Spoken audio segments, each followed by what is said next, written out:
Vamos convidar então agora o Raul Marcelo, pela ordem aqui, integrante da coordenação de campanha do candidato Plínio de Arruda Sampaio, do PSOL. Raul, por favor.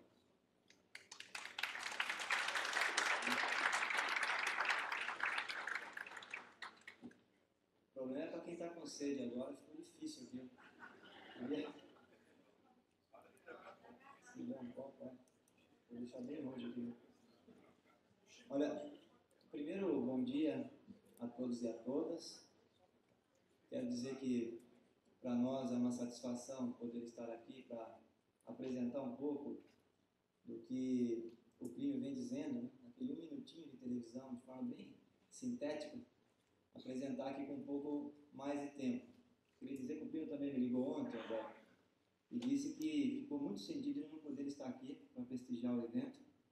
Ele tem muito respeito pela tua pessoa, sabe disso, pela todas as entidades que estão organizando essa atividade. O Plínio já está com 80 anos, esteve ontem no Nordeste para debater a questão do desenvolvimento do Nordeste no canal de televisão do SBT e não pôde estar aqui, mas pediu que eu transmitisse aqui a vontade que ele tem, apesar da idade já avançada, em poder transmitir um pouco das ideias que nós temos para o nosso país. Eu sou o Raul Marcelo, contribuí no processo de elaboração das nossas propostas, eu ocupo a liderança da bancada do PSOL aqui na Assembleia Legislativa e vou expressar um pouco aqui das linhas gerais de como que nós estamos enxergando esse processo. Primeira questão é que o Érico Hobsbawm tem dito, que é o maior historiador vivo hoje, tem dito que uma das coisas que está assustando ele é a apatia, principalmente de uma parcela importante dos jovens do nosso tempo. E eu considero que um pouco disso é em função da despolitização da própria política. Que a política, vocês sabem, é um conflito de interesse. A democracia é que a possibilidade que esse conflito de interesse se expresse na arena pública, né, através de um processo de mediação em que as pessoas não cheguem às vias de fato. Portanto, esse conflito de interesses, ele vem em função do advento do marketing, sendo escondido a cada processo eleitoral que passa. E hoje as campanhas estão se tornando, na verdade, grandes peças publicitárias que mais parecem um comercial de sabonete, uma caixa de ombro, por aí vai. E isso, na minha avaliação, é que tem contribuído, e não é só minha, é desse historiador que deu uma contribuição enorme para a civilização com obras fantásticas como Era do Extremo, Era das Revoluções, e um esforço enorme para interpretar a nossa sociedade. Eu queria aqui tratar do núcleo duro da política, que eu acho que é isso que interessa, o centro do debate. Né? O que está acontecendo com o Brasil, quais são os interesses que estão em jogo e qual é o cenário que nós estamos entendendo que estão sendo colocados e os desafios do nosso povo. O primeiro deles é que com o advento da Ásia incorporada ao processo de produção capitalista, 800 milhões de camponeses se tornaram operários nos últimos 30 anos. Esses operários produzem manufaturas a preço baixíssimo, o yuan é extremamente desvalorizado, o trabalhador chinês ganha em média 60 centavos de dólar por hora, e o governo dos Estados Unidos, através da emissão sem limite de dólares, financia essa produção e o povo norte-americano consome essas quinquilharias que são produzidas na Ásia. O Brasil tem sido empurrado nesse processo em dois sentidos. De um lado, se transformando em uma plataforma de exportação de matéria-prima, e está aí o advento do agronegócio, que hoje virá os heróis do país, né? Estão agora cobrando a fatura, que é a revisão do nosso Código Florestal, para acabar com a legislação ambiental, reduzir de 30 o limite de plantio, de proteção dos córregos e rios para 15 metros, liberar desmatamento em topo de morro, anistia aos desmatadores. Né? E o outro processo é que é preciso financiar esse consumo. Então, o Brasil se transformando também em plataforma de valorização do capital financeiro para poder viabilizar a rolagem da dívida pública nos Estados Unidos. Essa é a grande questão que está colocada para o nosso país. O maior economista nosso, que não está mais entre nós, o Celso Furtado, em 92, ele estava enxergando o início desse processo, escreveu uma obra importante, um livrinho de 100 páginas, chamada Brasil Construção Interrompida. A reflexão que está ali, ele inclusive conclui falando, isso aqui é para os jovens, linguagem simples, didática, para a gente poder se apropriar dessas informações. Em 92 ele já estava enxergando esse processo. De lá para cá isso se aprofundou. Nós perdemos capacidade, o Estado brasileiro perdeu capacidade de intervir nos processos fundamentais da economia. O tripé que sustenta hoje a política econômica é o tripé da maior taxa de juros, né? Sempre está brigando ali entre a primeira e segunda maior taxa de juros, uma moeda supervalorizada e o endividamento brutal dos governos de todos os estados, especialmente o estado de São Paulo, mas fundamentalmente a União. E o ano passado, para poder rolar a dívida pública, nós gastamos 36% do orçamento da União. E vocês sabem como é que funciona a situação nossa no Brasil, né? O trabalhador, em média, trabalha até 4 meses no ano para pagar impostos, 15% fica aqui na Prefeitura de São Paulo, 25% vai para o governo do Estado, 60% vai para a União. Desses 60% que foram para a União, ano passado, nós gastamos 36% para a rolagem da dívida pública. Uma montanha de recursos, aí, mais de 300 bilhões de reais. E aí é uma falência generalizada em todos os serviços públicos. Celso Furtado viu isso. Viu também o processo de privatização, que acabou que tirando da mão do Estado brasileiro a possibilidade de intervir na economia. Hoje, tem uma notícia no jornal, que não é só na imprensa, está na internet também, a Vale do Rio Doce está comprando navios que vão ser produzidos na Ásia, vão gerar empregos lá na Ásia, porque ela fez uma conta, os navios lá são mais baratos, né? E vai fazer essa conta. E nós aqui no Brasil temos 50 milhões de jovens de 15 a 29 anos, segundo o IPEA, 10 milhões não trabalham nem estudam. A gente anda na rua, vê menino de 25 anos soltando pipa 3 horas da tarde. Você pergunta, e aí? Ele fala, e aí, estamos aí, né? Não sei. Vamos ver. Vai na sorte. Faça um bico hoje, um bico amanhã. Essa é a situação nossa. É uma empresa importante, um ativo fundamental que lida com recursos naturais importantíssimos, estratégicos dos países, faz uma opção de investimento e não consulta ninguém, não tem nenhum tipo de controle social. Nós abrimos mão desses instrumentos. A Petrobras, 48% dela foi vendida. Né? Entregamos todo o setor de energia elétrica, agora a conta nossa é mais cara. Aliás, inclusive, quase o dobro dos Estados Unidos e o dobro de todos os preços que se praticam na Europa, por conta do processo de privatização e uma mudança de matriz energética para uma matriz mais suja, que é a termoelétrica e que ainda encareceu o preço do fornecimento de energia elétrica no país. Então, esse é um pouco o quadro. Nós montamos o PSOL, tem um partido que tem 6 anos de idade, um partido muito novo, né, para poder furar o bloqueio, porque esse movimento ele é nacional, ou seja, existem setores políticos que estão defendendo que o país se transforme em uma plataforma de exportação e é internacional também, ou seja, existem pressões internacionais. E o perigo é que hoje tem uma hegemonia. O que é a hegemonia? É quando uma fração de classe ou uma classe consegue transformar os seus interesses em interesses gerais. Nós montamos o PSOL para dizer que, para conter, fazer com que essa hegemonia não se transforme em um consenso. Essa é a grande luta nossa. A candidatura da Elis Helena expressou esse sentimento de furar a tentativa de se construir um consenso no Brasil em torno dessas políticas. E a candidatura do Plínio nessa eleição também expressa esse esforço.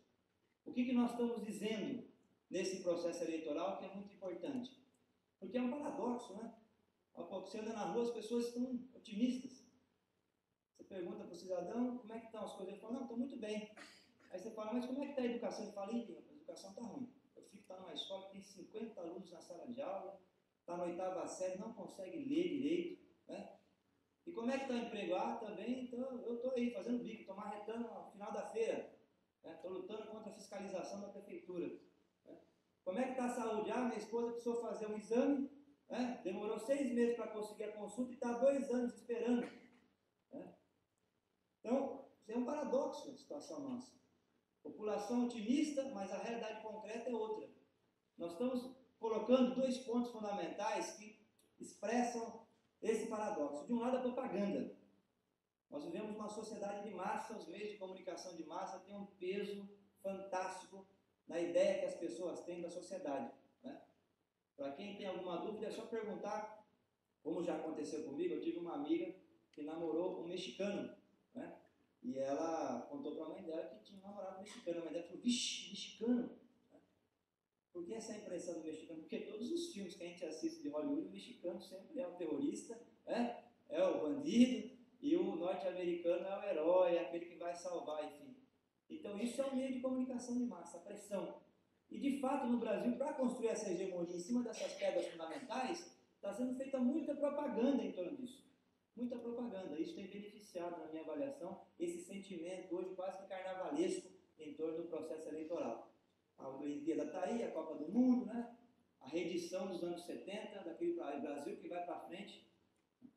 E, por outro lado, algumas medidas que, de fato, são diferentes dos últimos, que nós tivemos uma divisão, 8 anos do PSDB e 8 anos do PT. Tem uma diferença aí. Eu comecei minha militância política na igreja, né? E essa diferença não é pouca coisa. No final de semana, domingo, o padre na sacristia organizava a lista das pessoas que não tinham que comer, cada fiel levava um saco de arroz e tal, e aí fazia o cadastro das famílias para poder levar a cesta básica embora. O Bolsa Família tem um impacto enorme, sim. A família não tinha nada, né? Tinha que pedir de casa em casa para se alimentar, hoje ela tem de 40 a 130 reais por mês. Uma política importante. De fato mudou um pouco a vida dela, ela tem o cartão agora para se alimentar. Também não existia no Brasil o crédito consignado. Os juros de 1,6%, 20 milhões de trabalhadores acessaram esse crédito consignado. E puderam trocar a geladeira, comprar um micro-ondas, comprar a televisão, financiar o carro em 80 prestações. Né? Classe média alta, o real está sobrevalorizado, para viajar para o exterior está muito bom, né? Para gastar lá fora, a economia continua aberta, a gente exporta quase 10 toneladas de aço para comprar um computador. Então tá bom para comprar importados. Já apoiava anteriormente, já apoia agora, está muito bom. E o primeiro andar de cima, que é o terraço, né? Agronegócio, industriais tiveram uma dificuldade no final do ano, teve o IPI. E os bancos nunca ganharam tanto na história do Brasil como estão ganhando agora. Então, esse sentimento de otimismo é por conta dessas medidas. A reflexão que nós estamos trazendo ao debate é que nenhuma dessas medidas resolve ou enfrenta de frente o problema estrutural que já nos acompanha há 500 anos. 500 anos. Que é o fato de nós sermos um território com um povo miscigenado e fantástico. O Darcy Ribeiro está aí para quem quiser tirar a prova. População, formação étnica nossa não tem igual. Estamos em cima de um continente, de um espaço geográfico quase continental, que é rico em recursos naturais, e mesmo assim produzimos riquezas, a 8ª economia do mundo, 2016 vamos ser a 5ª, e uma parcela enorme da população não consegue participar dessa empresa. 26% para comer tem que ter o Bolsa Família. 26% da população. Esse é o quadro do Brasil. Essas medidas não alteram esse processo. Não alteram. O que poderia alterar a distribuição de riqueza no país? Um sistema nacional de educação. Poderia contribuir, porque o filho do trabalhador vai, se conseguir vaga na creche, teve sorte. Ensino fundamental é aquilo que a gente conhece. O ensino médio ele tem que trabalhar para estudar. Quase inviável. Aquele que faz um esforço enorme, depois vai para a universidade, mas é privado, que não faz pesquisa e extensão. Nós sabemos como funciona. Na hora de conseguir os melhores empregos, quem que vai ter? O filho de uma família classe média alta, de um empresário, que ficou na creche particular, já aprende a falar inglês, né? Já sai com 2 idiomas, formação bilíngue, depois vai para o ensino fundamental privado, salas de aula super reduzidas, né? Acompanhamento, psicólogo e tal. Ensino médio também não precisa trabalhar, então faz ensino médio de ótima qualidade.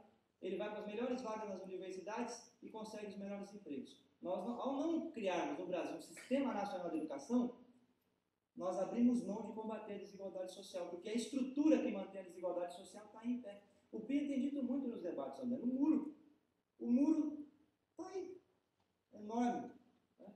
Que rouba as aspirações de milhares e milhões de jovens no nosso país.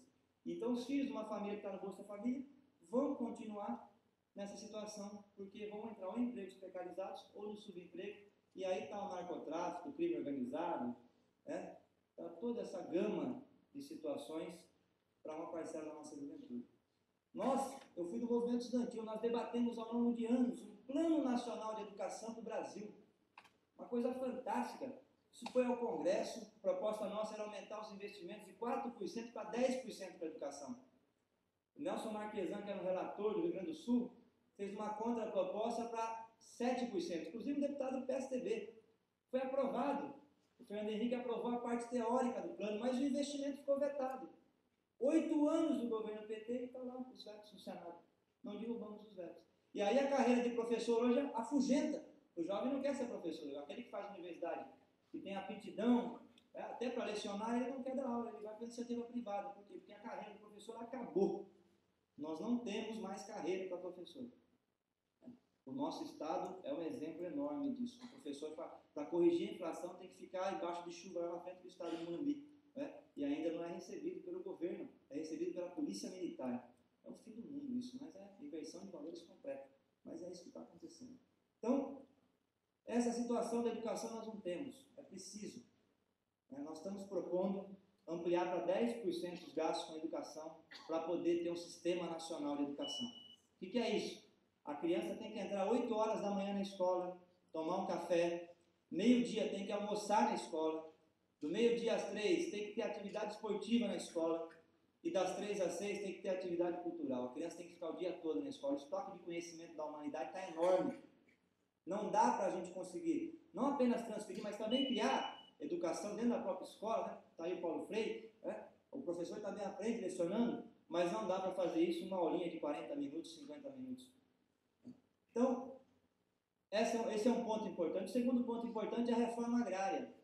Reforma agrária tão falada no país, o João Goulart, que aliás o Plínio foi relator da proposta dele em 62, que queria fazer a reforma agrária. Eu fico pensando todos os dias, imagine se nós tivéssemos feito a reforma agrária em 62.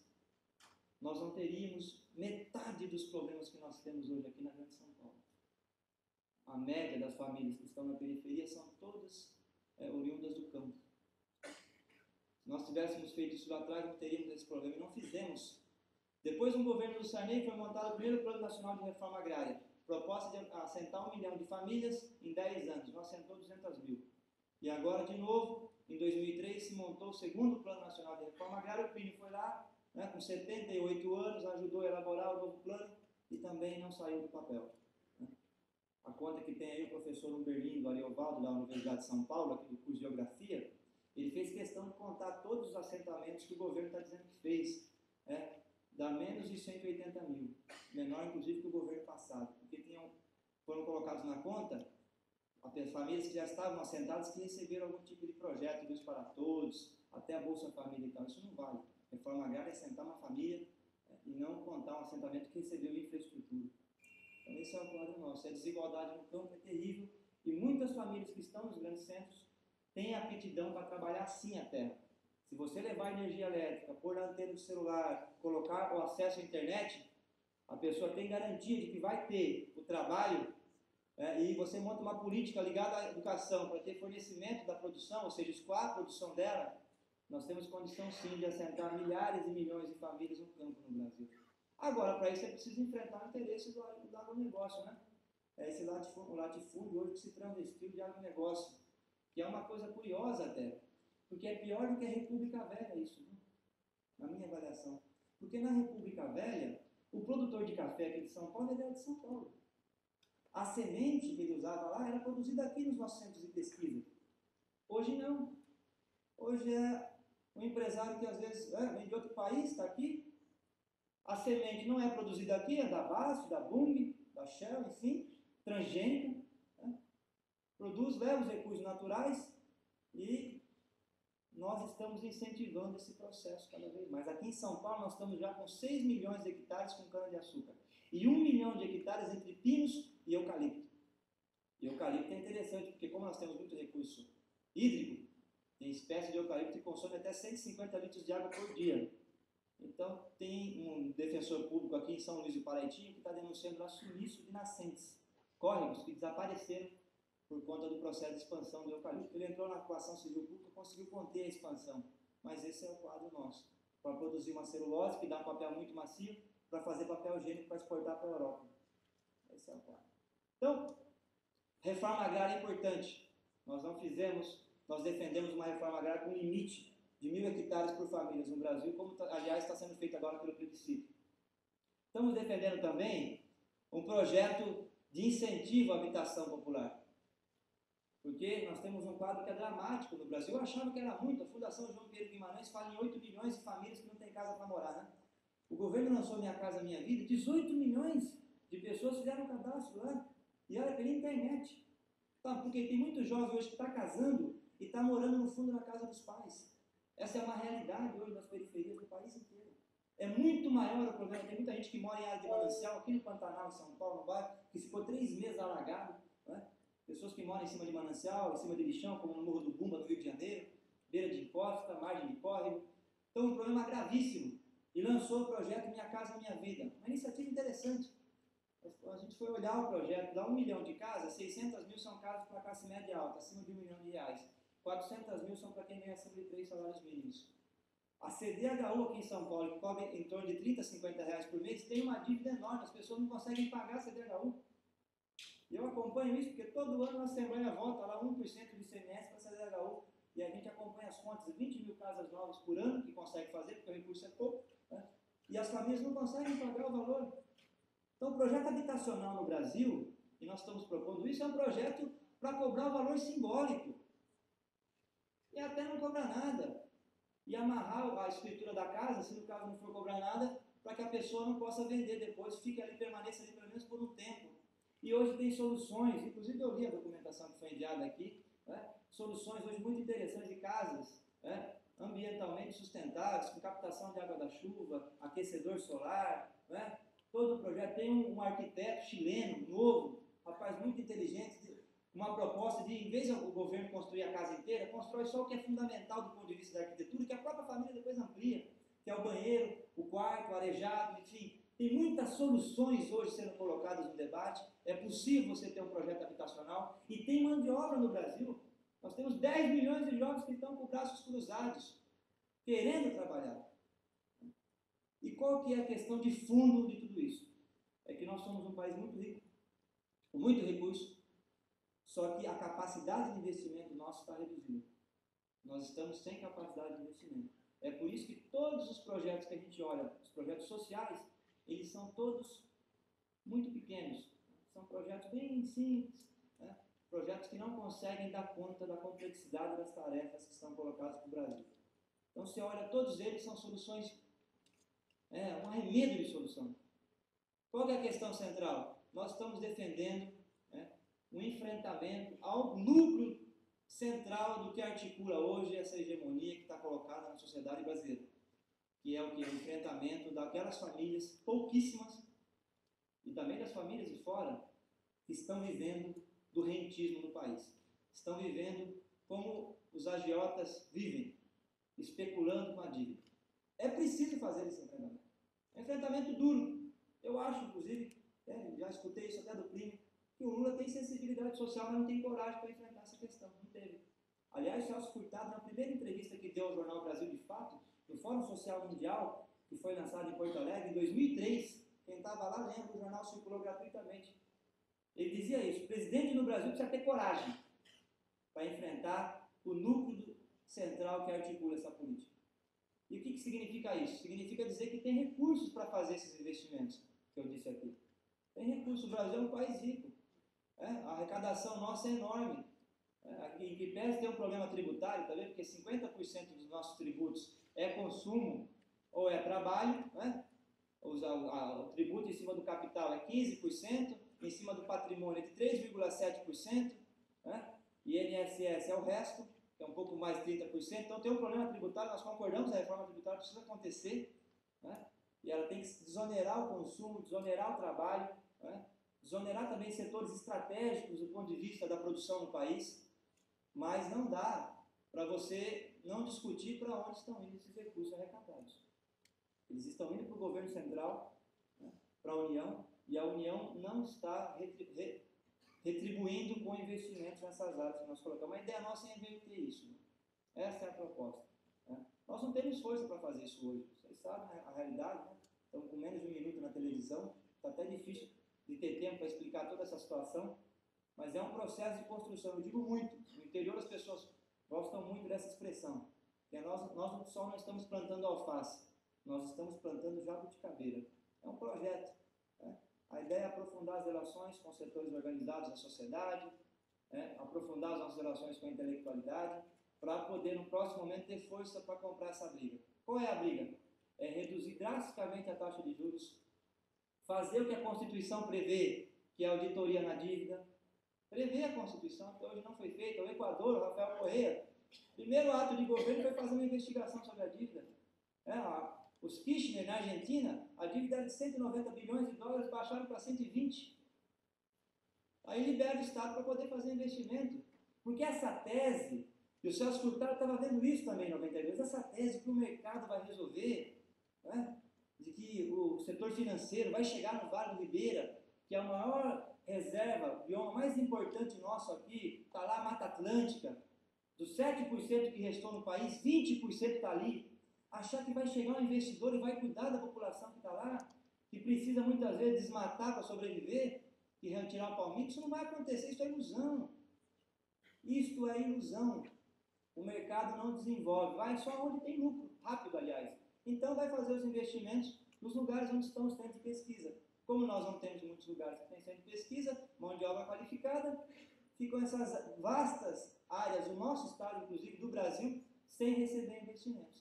E aí a única opção que tem é a degradação ou investimentos que chegam para degradar, como é o caso da Mata Atlântica, tem uma polêmica enorme. Aqui não vai ter a polêmica, né? Mas tem uma polêmica enorme, tem vários empresários querendo elaborar lá hidrelétricas no último grande rio nosso, que ainda não tem barragem, que é o Rio Ribeira de Iguá, vai acabar com esse bioma importante que é a Mata Atlântica, né? Tem gente querendo plantar eucalipto lá também já, e é uma questão, é um conflito. Tá? Esses tipos de investimentos que chegam nas regiões onde existe carência social. Então, qual que é a proposta? A proposta é mexer no núcleo central, que na nossa avaliação hoje aqui impede que o Estado brasileiro tenha capacidade para poder viabilizar as políticas fundamentais para desenvolver o nosso país. A auditoria da dívida, na nossa visão, ela é fundamental para poder liberar o Estado brasileiro, para ter recursos para fazer habitação, Sistema Nacional de Educação, Sistema Único de Saúde, que é uma lei importantíssima, avançadíssima. O SUS, do ponto de vista legal, na minha avaliação, é uma das leis que mais avançaram aí no mundo, né? Prevê que um hospital privado pode atender uma pessoa, que o governo depois vai remunerar esse hospital privado através do SUS. E qual que é o drama do SUS? Aliás, o ministro Gomes Temporão deu uma entrevista na Carta Capital tem 10 dias, hoje, fazendo um balanço da sua gestão no Ministério, falando que a grande frustração foi ele terminar o mandato como ministro e o SUS continuar sendo subfinanciado. O SUS é subfinanciado. As Santas Casas estão aí, as irmãs fazem um esforço danado para manter os princípios cristãos, atender bem a todos, sem distinção. Só que elas são obrigadas a fazer a segunda porta do plano. Porque se for atender só o SUS, fecha. Nós aprovamos a Assembleia, ela todo ano está aprovando agora 200 milhões, porque até o plano não está dando conta, mas se não atender o plano, 200 milhões para poder ajudar as Santas Casas. Se não tiver o plano, a Santa Casa fecha a porta. Então esse é o drama do SUS hoje. Né? E é terrível, porque classe média alta, quem tem recursos, vai no setor privado. E o Brasil é o único país que restitui 100% do gasto com saúde com imposto de renda. Então é muito fácil, né? Vai, gasta no setor privado, restitui depois do imposto de renda 100%. Os sindicalizados, os trabalhadores formais, os sindicatos fazem uma luta, e os militares foram responsáveis por isso, porque empurraram os sindicatos para os planos de saúde, fazem uma luta para ter um bom plano. E os 30% da população que estão à margem desse processo ficam apenas com o SUS como opção. Então esse é o drama nosso. E não tem nenhum ator político organizado no país para discutir isso. Os servidores que existem estão sendo colocados no limbo, vou usar aqui um linguajar da política, no limbo. Por quê? Porque agora com o advento das organizações sociais, que parece até bonito, né? Administrando os hospitais, não tem mais a figura do servidor concursado. Agora tudo terceirizado. Aliás, o presidente do Tribunal de Contas aqui em São Paulo disse, numa consulta que foi feita a ele, que isso aí é a porta de entrada da privatização do sistema. Esse ano nós vamos gastar 12 bilhões de reais com saúde aqui em São Paulo, 2 bilhões são para essas organizações sociais. Não. E lá em Brasília está se discutindo a Fundação Privada de Direito Público. É muito parecido com a organização social, tem uma mudança, mas enfim, em vez de contratar pelo artigo 37, entrega para o setor privado para fazer com a saúde nossa, que é um direito de benemerência. Né? E na nossa avaliação isso não pode acontecer. Portanto, eu queria fechar aqui, acho que eu já passei do tempo, colocando que o ponto fundamental para nós é esse. Né? A ideia é conseguir arregimentar força para enfrentar o núcleo duro dessa política no próximo período, que na nossa avaliação é ela que articula as demais e que inviabiliza o Estado brasileiro e também, por consequência, os estados e as prefeituras de investimentos nas áreas sociais. E para concluir, queria aqui dialogar com uma questão que o Raí levantou que é importante, sobre o esporte e a educação. Porque está na hora de nós responsabilizarmos, principalmente, não apenas o Estado, né, que é importante, que hoje, infelizmente, está dissociada a política educacional da política de esporte, mas também os clubes, em particular o esporte que é mais popular no Brasil, que é culturalmente, está introjetado no cotidiano da população, que é o futebol. Hoje está uma vergonha a situação dos atletas, das crianças, adolescentes, que no sonho de tentar ser um Neymar, acaba abandonando os estudos e depois é obrigado a vender picolé para poder sobreviver. Entendeu? Ou um desses que acaba virando uma referência, até embaixador do país afora, e vai como um atleta, não como um cidadão. São poucos. É preciso fazer uma inversão, porque nós estamos aí na Olimpíada, na Copa do Mundo. Nosso partido, inclusive, conseguiu aprovar uma lei aqui, que está em vigor hoje no Estado, que responsabiliza os clubes para mandar, de futebol, para mandar os atletas menores de 18 anos para a escola. Isso é um esforço que nós estamos querendo fazer. É um pouco das nossas impressões. Também tem o debate da corrupção, que vocês conhecem, né? Os 3 deputados do Parlamento Brasileiro foram eleitos melhores na questão, por combaterem muito forte a corrupção. Também é um compromisso nosso, agradecer por todas as entidades e dizer que nós concordamos em tudo que foi levantado aqui, de cima e embaixo. Agora, muito obrigado pelo espaço.